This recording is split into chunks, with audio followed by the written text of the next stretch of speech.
What is going on, everyone? My name is Andy and welcome to the Game Week 37 preview. This is the penultimate preview now. There's only one more left after this. We're in Game Week 37, as I say, so important week, one of, if not the most important game weeks of the year. This is kind of, I feel like, the last chance to get a proper good rank increase. Of course, it could happen in Game Week 38. You could go different. With a double game week on the cards this week, this is definitely the one to nail. So as always, going to go through the points that I think are good to talk about this week, including triple captain, things like that. And then I'll go through my own team and let you know what my thoughts are and kind of what kind of hit I'm thinking of taking. So we'll just jump straight into it. So that's my team for this week. Just a few points to go through, ones I think are kind of bigger. As always, if I miss out any questions that you think need answering, let me know in the comments below. My rank is now 20,364. I only got 42 points in Game Week 36. It was a bit of a nightmare. It was a pretty poor week. Vertonghen obviously could have done better. Kane could have done better. I didn't go for Leicester to Man City. Even for hits would have paid off. I didn't go for it. I'm obviously a week late now doing that, which is a bit of a shame. But I dropped in rank from just inside the top 16k to just outside the top 20k. So about 4,500 rank drop or something like that in all.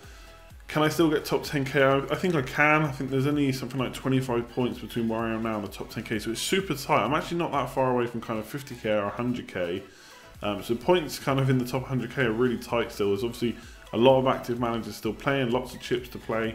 So I don't want to go too differential this week, but I certainly want to try and get into the top 10k. So this is the week to do it, I think. So I'll talk about that when I come onto my own team in a minute. Let's talk about triple captain. I know some people have got bench boost. I think if you've got that, then fair enough. You don't need me to talk you through it. You've probably already made your decisions. I think Swansea are probably the teams to kind of load up on. And you could look at players like Fernandinho at Man City.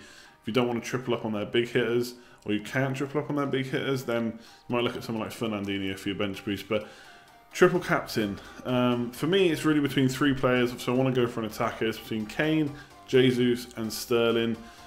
Jesus and Sterling obviously playing for a team that cannot stop scoring goals and haven't stopped scoring goals all season. In fact, if they score 12 more goals in the last 3 fixtures, which I know sounds like a lot, but for Man City, it's only 4 goals a game.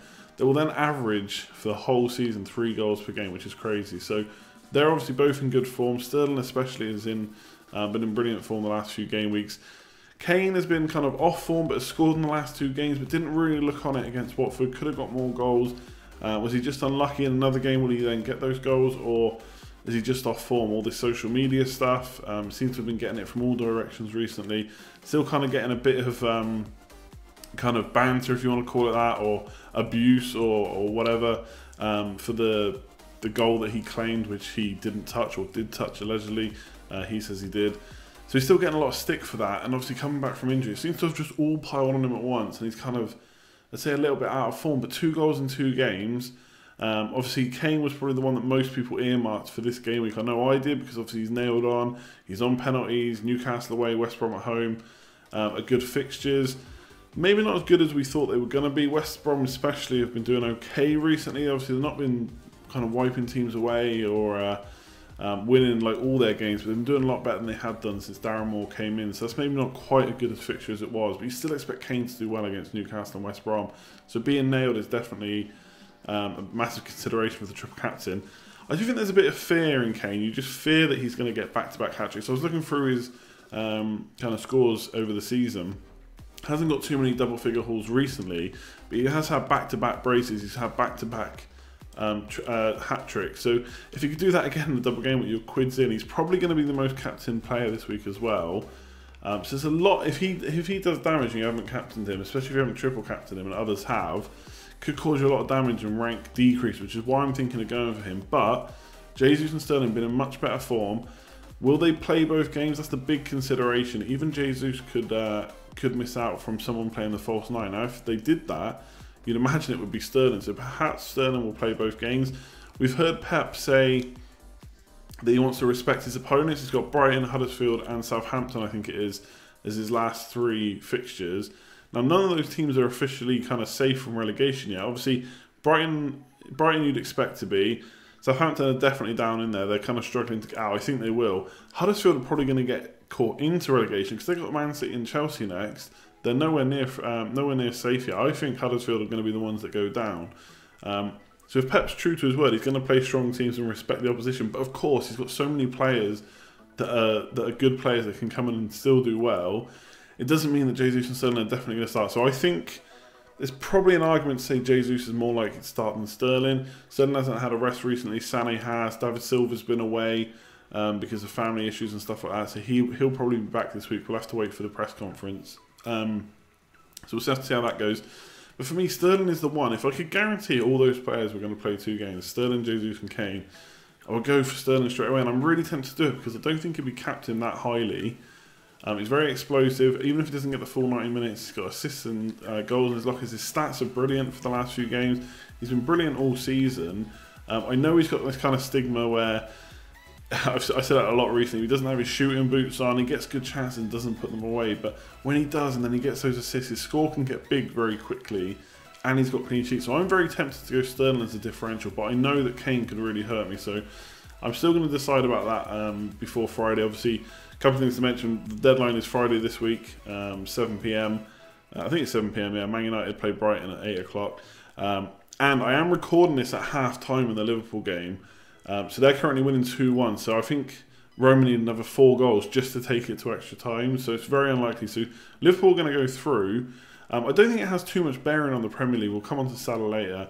But I just want to say that I am recording that. So if something happens like Salah gets injured, hopefully not again. Last time I recorded during a Liverpool game, Salah got injured and I had to re-record. But yeah, either way, triple captain basically. I think Kane's probably the safest in terms of going to play. I just think Sterling and Jesus could be... I don't know about Jesus so much, but Sterling especially could be explosive. If he gets minutes in both games, he could do really well. So I'm tempted by that, but it is a risk. I think if I was further up, if I was in the top 10k already, in the top 5k already, I'd probably be way more tempted to go for Kane. But because I need to make up some points, I want to try and get one over on my rivals. I'm probably going to look at Sterling. But between now and Friday, it's a long time to kind of have the triple captain option on your brain. So we'll see how that goes. I'll leave it there. Let me know in the comments below who you're going for. Either triple captain or obviously normal captain. Third Man City player I think is really tough. Defenders wise, I'm not sure any of them are completely nailed. Even Company might play the next game, but will he play the one after? I don't know. If Walker's out, Danilo could come in at right back, could play both games at 5 million. He's an option, so watch out for what Pep Guardiola says in his press conference. Obviously, Ederson's probably a good bet as well if you need a goalkeeper, especially if you're on a wild card or something like that. Attacking wise, I think there's actually, we've got differentials at the end. If you watched the Scoutcast last night, I mentioned that I was checking the top 10,000 kind of ownership. So how many, like what De Bruyne is owned by in the top 10,000, what percentage is he owned by? There's actually some huge differentials, I think, for Man City. Obviously, these percentages will probably go up. Their ownership will probably go up because obviously we're coming into a double game week. But Kevin De Bruyne is owned by less than 4% of players in the top 10k. Obviously, you can, depending if you're lower down the table, you might not care about the top 10k. You might look for overall ownership instead, so check that out. But Kevin De Bruyne could do really well. He could start both games. Less than 4% differential. Could he be a captain option? Sané just had his rest. Is he going to play both games? He's owned by less than 10%. So every 9 in 10 managers do not own him in the top 10k. That's a huge differential. For example, Sterling is 55% owned. Again, that's going to go up before the deadline hits. So there's definitely some differentials you could captain. And if you're looking for a third Man City player, they're the kind of guys that I would look at. David Silva, if Pep Guardiola says he's back, probably going to play both games, I would say. He's been away from family issues. He's going to come back for the game where they get the trophy, which is against Huddersfield. And if he's around, he's played loads of minutes this year. I think behind De Bruyne, I think he's played the most minutes out of all Man City attackers, which is pretty impressive considering how many times he's been away. When he's been fit, he has played. So he could play both games. He could be a big differential as well. I don't know his ownership, you'd have to check that. But as a third Man City option in midfield, I'd probably be looking at someone like David Silva. Alonso, I've got him in my team. I'm basically going to keep him. Talking to differentials, this guy's starting to become a bit of a differential now. There is talk that he won't play both games, that Emerson might play the Huddersfield game. I think a lot depends on what happens in the actual Liverpool game with Chelsea. Because if Chelsea beat Liverpool, they've got a really good chance of getting into the top 4. And I think Conte's going to play his best 11 in the Huddersfield game. And that includes Alonso. He's had 3 games off. He doesn't need a rest. There's a bit of time between the last game and then the FA Cup final. So I don't think he's got that to worry about. Emerson's done well, but Alonso's like one of his most nailed on players, I'd say. I say Alonso, Hazard and Azpilicueta, and obviously Courtois in goal. I think Alonso's going to come straight back in for the Liverpool game. And okay, if they lose that game and top 4 looks off, then maybe he doesn't play Huddersfield. But when Alonso is a differential for you, again, 14% owned I think he is in the top 10k. I put a poll out on Twitter the other day to ask if people were going to own him by Gameweek 37, and only 24% of the people that voted are going to have him. So obviously that's a very small sample size. I think the vote was about 1,300 people at the time. But again, it's a sample size that shows you that most people are not going to have Alonso. So for me, yes, he's not been in the greatest of form recently, but we know what he can do. Yes, I'm backing a team that hasn't kept many clean sheets, but with 2 home games, it could happen. Can he get attacking returns in one or both of those games? Maybe. I don't think Alonso is anywhere near essential now, and people who are looking at getting rid of him to fund kind of Man City upgrades, I also don't really have a huge problem with that. But for me, I can get my Man City players pretty much without downgrading him, so I'm going to keep him. He's a differential. I think if you can keep him, why wouldn't you? I think he's going to play both games now. People might disagree on that, fair enough. But I think there's a chance. So I'm going to keep him, basically. And pretty much the same with Salah. I've looked at taking Salah out. Salah would let me get a more expensive third Man City player like David Silva, like Sané.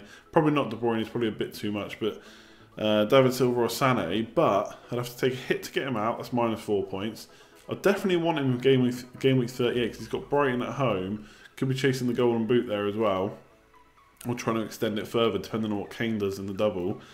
So I'm definitely going to want him back. So unless I've got money in the bank, which I won't have, I've already kind of done the maths. I need another -4 to bring him back in. So I've already lost 8 points getting in and out. That's not even including what he does against Chelsea. Is there a chance he scores against Chelsea? Absolutely. He's done really well in the top 6 this year.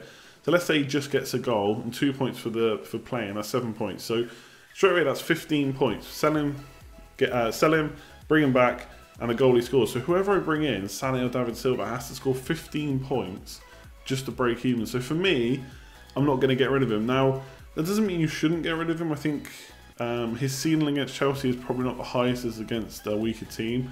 I think he can score against Chelsea. Do I think he's going to get 2 or 3 goals? 2 goals, 2 assists, something like that? Probably not. So I can see why you might want to get rid of him for a Man City player, especially if you've got an easy way to bring him back. Or, of course, you couldn't just go without him for the rest of the season. I mean, Kane's got Leicester the last game of the season. That could be a captain option. Man City, again, if they're respecting their rivals, or the relegation candidates, sorry, not rivals. They got Southampton. That could be a good game. So maybe there are other captain options. But for me, I'm going to want Salah. So I don't think there's enough in it for me to sell him. But that's my team. Your team might be a bit different. So let me know below if you're thinking of getting rid of Salah. And then differentials, I kind of already mentioned some of this. I would definitely look at some of the more popular players, or not necessarily popular players because they're not well owned right now, but players who you've seen in the past have done well and got big scores. I think you'd be surprised at who owns who. Example again, the top 10k. Ali owned by 11% and a little bit of form recently. Son is owned by 43%. Ali's actually the differential. Now obviously he's a bit more expensive, which is why a lot of people have got Son. But I think that's a pretty big deal. Ramsey's only owned by less than 4%. Arnautovic, who's been doing awesome recently, double game week, owned by I think 12% in the top 10k. And the list kind of goes on of all these players. Hazard, less than 4%. Hazard, who has looked okay recently, not really returned too many. Again, if he plays in that Huddersfield game, could he get really big points? I think Huddersfield are in real trouble. It just depends whether he's going to play in both. There's obviously a chance that they don't, especially if they lose against Liverpool. So there's lots of differentials to consider, and that you don't have to go absolutely crazy. Even Tadic, 0.7% owned in the top 10k. 3 goals in the last 3 games. Southampton absolutely fighting for their lives. He could be a differential to get. So let me know differential-wise who you've got your eye on. For my team, I'm looking at Mahrez and Vardy out for sure. Ignore the captain on Vardy. That's not going to happen. Mahrez and Vardy out. Jesus and Sterling in. I need to fund that. The best way I've probably got to do it is Willian to Fernandinho. Now, I know Fernandinho is nowhere near as good as Silva, De Bruyne, Sané, etc. But he's probably going to get me 6 points. He's probably going to play both. 2 clean sheets I would put my money on. And if he can pop in for a goal and assist, which we've seen him do before, he could get me like 9, 10 points, and that would be okay, I think, for someone that costs 5 million. So I'm looking at someone like Fernandinho. I could potentially downgrade Alonso and get a better midfielder. I might still do that, especially if one thing to consider as well is if Arsenal go out of Europe. Well, Wenger then may play a more, like his strongest side in the league, in which case Ramsey then becomes an option, Mkhitaryan then becomes an option. And they are players I would look at, especially Ramsey. I think he's been brilliant when he's played this season in the league. And like I said, he's really low owned. So if Arsenal go out, I'll look at Ramsey, and I may downgrade Alonso to do it. Otherwise, I think I'm just going to make those 3 moves. Willian, Mahrez and Vardy out, 3-man City in. Morgan, I'm kind of tempted to take a hit to get rid of him for someone like Van der Horn at Swansea. But again, a -4 to bring in a Swansea defender. Do I think they're going to get 2 clean sheets? If they get 1, I'll be struggling to recover the points. And I've just got this in the back of my head, little gut feeling that Morgan might play against West Ham, even though when Morgan's played they've done poor. Maybe they can nick a clean sheet against West Ham. Maybe if Arsenal are in Europe, they rotate. Maybe they can nick a clean sheet against Arsenal. It is definitely wishful thinking. I just don't know if a -4 for Van der Horn is worth it. So that's my team. Triple captain. I want to say Sterling right now, but I would not be surprised if I switch back to Kane. We'll see what happens. I think I'll leave it there. Hopefully I haven't waffled on for too long. Let me know what your plans are, what the outstanding questions are that you've got. If you've enjoyed the video, give it a like as always, much appreciated. Subscribe if you're new, and obviously leave any comments about what I've talked about or any questions that you've got. And then I'll see you on Thursday, tomorrow, 9:30 for the penultimate stream of the season probably. I don't know if I'm going to do 2 next week. We'll see about that. And then, yeah, we're into the final week. FPL is nearly over for another season. I don't know about you. I'm kind of happy about it. I do like the break, get a bit of time off for a couple of months, especially living in a country like Ireland where we get a really bad winter, then we finally get some sun in the summer. It'd be nice to enjoy it without having to worry about the football too much. And obviously we've got the World Cup to come, which is awesome. So I'll leave it there. Like, comment, share, subscribe, all that good stuff. Good luck in Game Week 37, and I'll catch you next time. Cheers all.